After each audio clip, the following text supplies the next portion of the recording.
अस्सलामुअलैकुम मोहतरम नाज़रीन, आप तमाम का 90s न्यूज़ में इस्तकबाल है। आज बतारीख़ 12 जुलाई बरोज़ जुमा को तेलंगाना रियासत के वक्फ़ बोर्ड चेयरमैन अज़मतुल्लाह हुसैनी ने तेलंगाना वक्फ़ बोर्ड के अहाते में अपने चैम्बर में मीडिया कॉन्फ्रेंस से ख़ुसूसी खिताब किया। इस मौके पर चेयरमैन अज़मतुल्लाह हुसैनी ने BRS वफ़द की जानिब से की गई नुमाइंदगी के हवाले से मीडिया से तमाम तर तफसीलात बताई। आइए जानते हैं तेलंगाना हुकूमत की जानिब से एक जियो आया, जियो RT आया। जियो RT का वैलिडिटी सिर्फ 3 साल की होती है। जियो MS अगर होता तो 10 साल की वैलिडिटी होती है। मतलब वो उनको माइंड में था, उनको ये ओवर कॉन्फिडेंस था कि सरकार हमारी वापस आ रही, 3 साल में इसका वैलिडिटी खत्म हो जाती, जियो RT खत्म हो जाता, हम हाथ उठा देंगे 23 करोड़ रुपए से। लेकिन वक्त या तो ये इलेक्शन 1 महीने के बाद आ रहा, हम तो अभी जियो दे देंगे करके ये क्या किए, ये अक्टूबर 2023 को 23 करोड़ का लेके आए। लेकिन और एक भी चीज बता रहा हूं मैं, आप कल ये दावा करके गए कि अमाउंट रिलीज हो गया, अभी तक काम शुरू नहीं हो रहा। अक्टूबर 5 तारीख को जो 2023 को जो RT नंबर 108 आया, उसमें सिर्फ एडमिनिस्ट्रेटिव सैंक्शन है, बजट एलोकेशन नहीं है। सिर्फ एडमिनिस्ट्रेटिव सैंक्शन दी गवर्नमेंट उसके ऊपर बजट आने का है, बजट रिलीज होने का है, उसके ऊपर अभी तक कोई कार्रवाई नहीं हुई। इसलिए मैं आपको ये बोलना चाह रहा था कि बेशक हम भी 10 साल तक अपोजिशन में थे, हम भी हुकूमत से अलग अलग इश्यूज के ऊपर हम नुमाइंदगी किए, लेकिन नुमाइंदगी तनकीद भी हो तो तनकीद बराए तामीर होना चाहिए। क्योंकि मैं कल उनको बोला हूँ कि भाई हमारी जो सोच है, हमारी पार्टी की सोच, हमारी हुकूमत की सोच, सबको लेकर चलना। आप जितना हो सकते अक़लियतों के ऊपर, मिली बहबूदी के ऊपर जो भी इश्यूज है आज हमारे नॉलेज में लेके आइए, हम उसको बराबर आपकी एडवाइस को रिस्पेक्ट करेंगे। और मैं मसीउल्लाह साहब को ये तक बोला हूँ उनके वफद के सामने कि पिछली गवर्नमेंट के जो भी अच्छे काम रहेंगे हम उसको आगे बढ़ाएंगे, और जो काम अक़लियतों के कौम को नुकसान दे रहेंगे उसके ऊपर बराबर इंक्वायरी करेंगे, हम उसके ऊपर एक्शन लेंगे, नहीं तो हम उसको बदलने का काम करेंगे। लेकिन जो आप लोग के दौर में जो अच्छे काम हुए, यकीनन हर अच्छे काम को हम आगे बढ़ाएंगे। लेकिन मैं आपको अभी भी वही बोल रहा हूं कि BRS पार्टी को आप भूखलाहट का शिकार मत होइए, क्योंकि अवाम आपको 10 साल का आपका जो इख्तिदार था उसको देख के आपको रिजेक्ट किया। जो भी है हक़ाइक़ से सामने आइए। मैं आपको कल बात किया हूँ, सब चीज़ में यही बात उनको भी समझाया हूँ, तो वो हक़ाइक़ से यहाँ पर तो वो लोग कन्विंस होके, लेकिन मीडिया में जाके कुछ पब्लिसिटी वगैरह के लिए तो कुछ करने की कोशिश की है। इसलिए मैं आपके ज़रिए आवाम को बताना चाहता हूँ कि ये जो कल जितने भी 3 वादे जो बात की है वो TRS के गवर्नमेंट में हुआ। अनीसुल गुरबा को 5 रुपए से उन्हीं की हुकूमत ने दी है 1 लाख, और पूरी की पूरी बिल्डिंग में वक्फ बोर्ड पे रेजोल्यूशन रख के उन्हीं के सदारत में हुआ सो है। 23 करोड़ रुपए का एडमिनिस्ट्रेटिव सैंक्शन दिए खाली, लेकिन उसके ऊपर कोई अमाउंट और बजट रिलीज नहीं हुआ है। उसके साथ साथ 1,125 एकड़ की जो है वो कोर्ट के केसेस चल रहे हैं, वो कोर्ट के केस चलने वाले जमीन मुसलमानों को अलाट करके उसको कोर्ट में डाल के छोड़ दिए। इसलिए ये सच्चाई है, ये सब आवाम को इसको जानने की जरूरत है।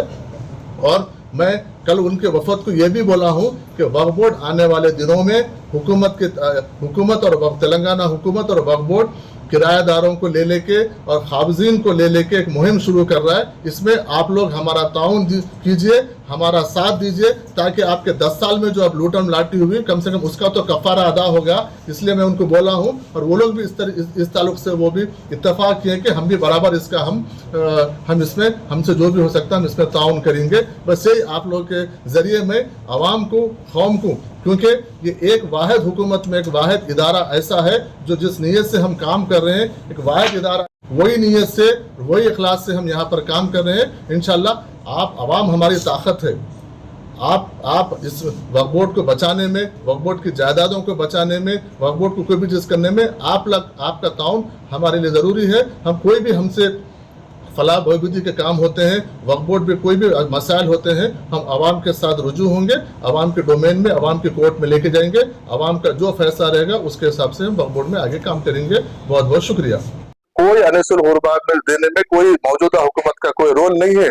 ये बाज़ाब्ता वक्फ बोर्ड में पिछले वक्फ बोर्ड के चेयरमैन की सदारत में ये रेजोल्यूशन पास करके 5 रुपए के हिसाब से अनीसुल गुरबा को दिया गया।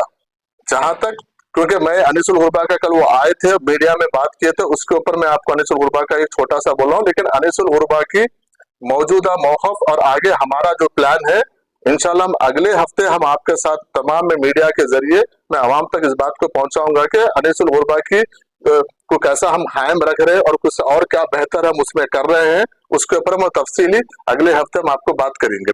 दूसरी बात यह है कि हमारे चेयरमैन साहब 125 एकड़ कब्रस्तानों के लिए, माइनॉरिटीज कब्रस्तानों के लिए हुकूमत टीआरएस की हुकूमत दी करके वो एक बार बोले हैं, ठीक है। मैं उसके लिए अग्री करता हूँ 125। और ये कब हुआ है वो बताएं, वो उनका झूठ का ये है, देखिए अंदाजा लगाइए कि वो बोले हैं कि 125 एकड़ गवर्नमेंट एक्वायर करके वक्फ बोर्ड के हवाले कर दी, उसके बाद भी वक्फ बोर्ड अलग अलग कम्युनिटी को अभी तक नहीं अलॉट कर रहा है बोल के वो इल्जाम लगा के गए। लेकिन मैं ये बताना चाहता हूँ कि 7 तारीख 8वां महीना 2023 मतलब इलेक्शन कोड आने से सिर्फ 1 महीना पहले, नवंबर में इलेक्शन कोड आया, उससे पहले जियो के जरिए 125 एकड़ रंगारेड्डी डिस्ट्रिक्ट के अलग अलग मंडल्स में ये जमीन माइनॉरिटी कब्रस्तानों के लिए अलॉट की गई है, जिसमें आपको देखिए बोहरा कम्युनिटी के लिए है, शिया कम्युनिटी के लिए है, महदवी कम्युनिटी के लिए है और सुन्नी कम्युनिटी के लिए अलग अलग उसको बैफरकेट करके दिया गया। लेकिन ये 1 महीना पहले इलेक्शन से आप एक जियो निकालते हैं और उसको बोलते हैं कि आप 6 महीने से आप 125 एकड़ कब्रस्तानों के लिए अलॉट की गई और आपकी तरफ से उसके ऊपर कुछ नहीं है। जिस दिन में 16 तारीख को मैं बहैसियत चेयरमैन यहाँ पे मैं अपॉइंट हुआ, 17 तारीख को मैं सीओ के जरिए लेटर भेजा हूँ, एक ही दिन में सेकंड डे उसके ऊपर मैं सीओ के जरिए लेटर भेजा हूँ कि ये जमीन के लिए कंपाउंड वाल के लिए हमको कोटेशन भेजो बोल के आर&बी डिपार्टमेंट को मैं बाज़ाब्ता एक लेटर भेजा हूँ। वो लेटर भी कॉपी है, मैं आपको बता सकता हूँ उसकी। रही दूसरी बात कि ये 6 महीने में, क्योंकि उमर जलील साहब जब सेक्रेटरी माइनॉरिटी वेलफेयर थे तो उनसे मेरी पहली इसी इशू पे मेरी बात हुई, तो उनसे मेरी तफसीली बात हुई तो वो बताए हैं कि इसको थोड़ा सा टाइम लगेगा चेयरमैन साहब, क्योंकि इसमें एक सर्वे नंबर है 472 470 विलेज मेडचल मलकाजगिरी डिस्ट्रिक्ट में है, जिसके ऊपर कुछ कोर्ट के केसेस है। मसूल्ला साहब आपको ये मालूम होना चाहिए, जब जमीन आप अलाट करके हैंडओवर कर दिए बोल रहे हैं तो फिर कोर्ट के केस आए कैसा? ये क्या कोर्ट के केसेस पहले थे आप वो अलाट कर दिए हैं या तो फिर बाद में कोई डाले हैं? लेकिन उसके बावजूद भी हम इसको सीरियस लेके मैं उमर जलील साहब के पास गया, डिस्कस करने के बाद उन्होंने खुद बोले कि इसके ऊपर कोर्ट के केसेस है, एक बार कोर्ट के केसेस क्लियर हो जाएंगे इसके बाद फिर हम इसका आगे प्रोसेस करेंगे। तो इंशाल्लाह मैं बोलना यही चाह रहा हूँ कि 125 जो कब्रस्तान 125 एकड़ के जो कब्रस्तान की जमीन है उसके ऊपर वर्कआउट चल रहा है, वो सिर्फ इलेक्शन के एक इलेक्शन का एक चॉकलेट के जरिए जैसा देने के जैसा 8वें महीने में सिर्फ जियो निकाल के चले गए, वो जिसमें एक 37 एकड़ के लैंड के ऊपर केस चल रहा है। आप 125 एकड़ देने का वादा कर रहे हैं, आपकी हुकूमत केसीआर साहब बोल के आप बात करके चले गए, जिसमें से 37 एकड़ पे कोर्ट का केस चल रहा है, तो आप कैसा बोलते हैं कि हैंड ओवर करें बोल के? आप ये बिल्कुल सरासर गलत है। और तीसरी बात यह है कि वक्फ बोर्ड के जो बगल में जो बाजू आपको नॉर्थ साइड की जो बिल्डिंग है 7 फ्लोर के जो स्लैब है, जिसके ऊपर ग्राउंड फ्लोर 2 सेलर और 7 फ्लोर की जो बिल्डिंग है, ये देखिए 5 अक्टूबर, ये भी 8वें महीने में ही हुआ है, 5 अक्टूबर 2023 को ये जियो आरटी नंबर 108 में, जिसमें उनको इतना तक नहीं मालूम है, वो चेयरमैन कर चुके थे, 20 करोड़ रुपए बोले, वो 20 नहीं 23 करोड़ रुपए है, वो 23 करोड़ रुपए तेलंगाना हुकूमत की जानिब से एक जियो आया, जियो आरटी आया। जियो आरटी का वैलिडिटी सिर्फ 3 साल की होती है, जियो एमएस अगर होता तो 10 साल की वैलिडिटी होती है। मतलब वो उनको माइंड में था, उनको ये और कॉन्फिडेंस था कि सरकार हमारी वापस आ रही, 3 साल में इसका वैलिडिटी खत्म हो जाती, जियो आरटी खत्म हो जाता, हम हाथ उठा देंगे 23 करोड़ रुपए से। लेकिन वक्त या तो ये इलेक्शन 1 महीने के बाद आ रहा, हम तो अभी जियो दे देंगे करके ये क्या किए, ये अक्टूबर 2023 को 23 करोड़ का लेके आए। लेकिन और एक भी चीज बता रहा हूं मैं, आप कल ये दावा करके गए कि अमाउंट रिलीज हो गया, अभी तक काम शुरू नहीं हो रहा। अक्टूबर 5 तारीख को जो 2023 को जो जियो आरटी नंबर 108 आया, उसमें सिर्फ एडमिनिस्ट्रेटिव सैंक्शन है, बजट एलोकेशन नहीं है। सिर्फ एडमिनिस्ट्रेटिव सैंक्शन दी गवर्नमेंट उसके ऊपर बजट आने का है, बजट रिलीज होने का है, उसके ऊपर अभी तक कोई कार्रवाई नहीं हुई। इसलिए मैं आपको ये बोलना चाह रहा था कि बेशक हम भी 10 साल तक अपोजिशन में थे, हम भी हुकूमत से अलग अलग इश्यूज के ऊपर हम नुमाइंदगी किए, लेकिन नुमाइंदगी तनकीद भी हो तो तनकीद बराए तामीर होना चाहिए। क्योंकि मैं कल उनको बोला हूं कि भाई हमारी जो सोच है, हमारी पार्टी की सोच, हमारी हुकूमत,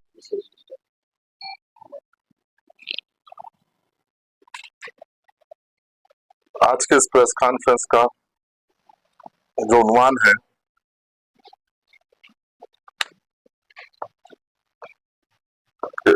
कल मोजेस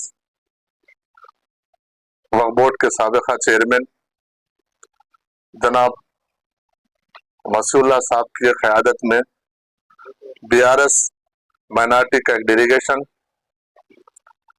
वक्फ बोर्ड ऑफिस पे आके कुछ नुमाइंदगी औकाफ के इश्यूज को लेके कुछ नुमाइंदगी करके यहाँ पर गया। हम उस क्योंकि कांग्रेस पार्टी, हुकूमत तेलंगाना और खास तौर पर मैं जमहूरियत में और जमहूरी हुकूमत में हम यकीन रखने वाले लोग हैं। हम यकीनन हमारी हुकूमत में अपोजिशन पार्टीज का हम रेस्पेक्ट करते हैं और हम ये चाहते हैं कि एक जिम्मेदार अपोजिशन का रोल अदा करे और वक्तन फक्तन गवर्नमेंट को अवामी मसाइल के ऊपर नुमाइंदगी करे, तनकीद जहां पर जरूरत है तनकीद करे, लेकिन तनकीद बराए तामीर होना चाहिए, तनकीद ना के पब्लिसिटी के लिए हो। कल उनका वफद आया था, यहाँ पर मेरे से मिला, तफसील से मेरी बातचीत हुई। वो लोग जो इश्यूज के ऊपर बात किए, हम उनको उस चीज से जो चीज वो बात किए हम उसको उनको मुतमईन किए और वो खुद भी यहाँ से मुतमईन होके गए, कन्विंस होके यहाँ से गए कि ये बात बिल्कुल सही है। लेकिन यहाँ से जाने के बाद नीचे सहाफी हजरात से वो गुफ्तगू करते हुए जो हकायक है उसको छुपाकर एक पब्लिसिटी के लिए या फिर हमारे पॉलिटिकल एग्जिस्टेंस, हमारे पॉलिटिकल वजूद को बताने के लिए बोले हैं या फिर तनकीद करने के लिए बोले हैं या किस लिए बोले, मुझे तो पता नहीं है। जो बात मीडिया में बोले हैं वो बात मुझे भी यहाँ पर भी बोल सकते थे और वो बात यहाँ पर हमारी बातचीत हुई और मैं उनके साथ जब मेरी मुलाकात हुई तो मैं कोई अलग से उनके वफद के साथ अलग से मुलाकात नहीं किया। तकरीबन 50 लोग मेरे चैम्बर में बैठे हुए थे, उसमें मीडिया के हजरात भी थे और वो लोग लाइव ले रहे थे। मेरी जो बात थी आपस में जो हमारी गुफ्तगू हुई उसमें सब चीज खुल के था, मैंने उनका खुल के जवाब दिया और वो लोग भी जो मेंबरान आए थे बीआरएस के अखिलती शोबे के लोग थे, वो लोग सब कन्वेंस होके, उसमें खवातीन भी थे, कन्वेंस होके गए वो लोग। लेकिन नीचे जाने के बाद पता नहीं क्यों कि एक 10 साल के बाद कि हमारा वजूद खतरे में है या फिर क्या सोचे पता नहीं, वो एक मीडिया को एक अलग आके स्टेटमेंट दिए जिसमें वो 3 चीजों के ऊपर कल हमसे नुमाइंदगी की है। वो खास तौर पर जिसमें पहला मुद्दा था अनीसुल गुरबा का। अनीसुल गुरबा पे वो अपनी बात ये रखे कि अनीसुल गुरबा को बिल्डिंग को टेम्बरेज को किराए पे दिया गया है और ये जो किराए पे दिए वो हुकूमत का तरीका गलत है, ये कानूनी तौर पर कलेक्टर के थ्रू होना चाहिए। इस तरीके से वो कुछ बात की है मीडिया में, आप लोग के पास सबके पास रिकॉर्डिंग है। मैं ये बताना चाह रहा हूं कि पिछले 10 साल में जितने भी वक्फ बोर्ड के जायदादों को किराए पे दिया गया, किसी जायदाद को कोई कलेक्टर को या किसी एमआरओ के सामने किराए पे रख के नहीं दिया गया, क्योंकि वक्फ बोर्ड एक ऑटोनोमस बॉडी है और ऑटोनोमस बॉडी में वक्फ बोर्ड में डिसाइड होता है कि किसको देना है किसको नहीं देना है। जहां तक टिमरिस का सवाल है कि पिछले एक हफ्ते से ये बात सोशल मीडिया में और फिर अलग अलग ऑर्गेनाइजेशन की तरफ से बात आ रही है कि मौजूदा हुकूमत टिमरिस को अनीसुल गुरबा को खत्म करके पूरी बिल्डिंग टिमरिस को किराए पे दे दी, और ये बिल्कुल सरासर गलत है। मौजूदा हुकूमत में कोई ऐसा फैसला नहीं हुआ है, ये फैसला पिछले हुकूमत में हुआ है। और जहां तक ये टिमरिस की बात है, ये टिमरिस को किराए को देने के लिए वक्फ बोर्ड मसीहुल्लाह साहब की सदारत में 27/9/2023 के दिन बोर्ड के मीटिंग में एजेंडा नंबर 56 में वो बोर्ड के मीटिंग में फैसला लिया गया कि ये टिमरिस को 5 रुपए में पर स्क्वायर फीट में 1,45,000 स्क्वायर फीट पूरी बिल्डिंग, क्योंकि टिमरिस की जो बिल्डिंग है वो अनीसुल गुरबा 400 चिल्लर मुरब्बा गज के ऊपर थी। उसके बाद गवर्नमेंट से 4,000 गज लिया गया, गवर्नमेंट दी है, तो उसके बाद वो अभी जो है टोटली वो 4,800 चिल्लर गज पे वो बिल्डिंग है, जिसमें जो अभी बिल्डिंग्स के जितने फ्लोर्स है अगर उसको स्क्वायर फीट में लेंगे तो जो बिल्डअप एरिया है 1,45,000 स्क्वायर फीट जमीन 5 रुपए के हिसाब से 27/9/2023 को आइटम नंबर 56 बोर्ड में ये रेजोल्यूशन पास करके मसीहुल्लाह साहब चेयरमैन की मौजूदगी में ये भेजा गया। तो इसमें मैं ये पूछना चाहता हूँ मसीहुल्लाह साहब के और दूसरे ऑर्गेनाइजेशन से, इसमें मौजूदा वक्फ बोर्ड और मौजूदा हुकूमत में इसका क्या रोल है, आप बता सकते हैं इसमें? क्योंकि हमारी हुकूमत और हमारा बोर्ड आवाम को जवाबदेह है, किसी शख्सियत को जवाबदेह नहीं है। इसलिए मैं आपके मीडिया के जरिए मैं ये बात आवाम तक पहुंचाना चाह रहा हूँ, आप जितना हो सकते अक़लियतों के ऊपर, मिली बहबूदी के ऊपर जो भी इश्यूज है आज हमारे नॉलेज में लेके आइए, हम उसको बराबर आपकी एडवाइस को रिस्पेक्ट करेंगे। और मैं मसीहुल्लाह साहब को ये तक बोला हूं उनके वफद के सामने कि पिछली गवर्नमेंट के जो भी अच्छे काम रहेंगे हम उसको आगे बढ़ाएंगे, और जो काम अक़लियतों के कौम के नुकसान दे रहेंगे उसके ऊपर बराबर इंक्वायरी करेंगे, हम उसके ऊपर एक्शन लेंगे, नहीं तो हम उसको बदलने का काम करेंगे। लेकिन जो आप लोग के दौर में जो अच्छे काम है यकीनन हर अच्छे काम को हम आगे बढ़ाएंगे। लेकिन मैं आपको अभी भी वही बोल रहा हूं कि बीआरएस पार्टी को आप भूखलाहट का शिकार मत होइए, क्योंकि अवाम आपको 10 साल का आपका जो इख्तिदार था उसको देख के आपको रिजेक्ट किया। जो भी है हकायक से सामने आइए। मैं आपको कल बात किया हूँ, सब चीज में यही बात उनको भी समझाया हूँ, तो वो हकायक से यहाँ पर तो वो लोग कन्विंस होके, लेकिन मीडिया में जाके कुछ पब्लिसिटी वगैरह के लिए तो कुछ करने की कोशिश की है। इसलिए मैं आपके जरिए आवाम को बताना चाहता हूँ कि ये जो कल जितने भी 3 वादे जो बात किए हैं वो टीआरएस के गवर्नमेंट में हुआ। अनीसुल गुरबा को 5 रुपए से उन्हीं की हुकूमत ने दी 1 लाख, और पूरी की पूरी बिल्डिंग में वक्फ बोर्ड पे रेजोल्यूशन रख के उन्हीं के सदारत में हुआ सो है। 23 करोड़ रुपए का एडमिनिस्ट्रेटिव सैंक्शन दिए खाली, लेकिन उसके ऊपर कोई अमाउंट और बजट रिलीज नहीं हुआ है। उसके साथ साथ 1,125 एकड़ की जो है वो कोर्ट के केसेस चल रहे हैं, वो कोर्ट के केस चलने वाले जमीन मुसलमानों को अलाट करके उसको कोर्ट में डाल के छोड़ दिए। इसलिए ये सच्चाई है, ये सब आवाम को इसको जानने की जरूरत है। और मैं कल उनके वफद को यह भी बोला हूं कि वक्फ बोर्ड आने वाले दिनों में हुकूमत और तेलंगाना हुकूमत और वक्फ बोर्ड किराएदारों को ले लेके और खाबजीन को ले लेके एक मुहिम शुरू कर रहा है। इसमें आप लोग हमारा ताउन कीजिए, हमारा साथ दीजिए, ताकि आपके 10 साल में जो अब लूटन लाटी हुई कम से कम उसका तो कफारा अदा होगा। इसलिए मैं उनको बोला हूं, और वो लोग भी इस ताल्लुक से वो भी इत्तेफाक किए कि हम भी बराबर इसका हम इसमें हमसे जो भी हो सकता है हम इसमें ताउन करेंगे। बस यही आप लोग के जरिए मैं आवाम को, कौम को, क्योंकि ये एक वाहिद हुकूमत में एक वाहिद इदारा ऐसा है जो जिस नीयत से हम काम कर रहे हैं, एक वाहिद इदारा ऐसा है जिसमें दुनिया में भी पूछे और आखिरत में भी पूछे, वही नीयत से वही इखलास से हम यहाँ पर काम कर रहे हैं। इंशाल्लाह आप अवाम हमारी ताकत है, आप इस वक्फ बोर्ड को बचाने में, वक्फ बोर्ड की जायदादों को बचाने में, वक्फ बोर्ड को कोई भी चीज करने में आपका ताउन हमारे लिए जरूरी है। हम कोई भी हमसे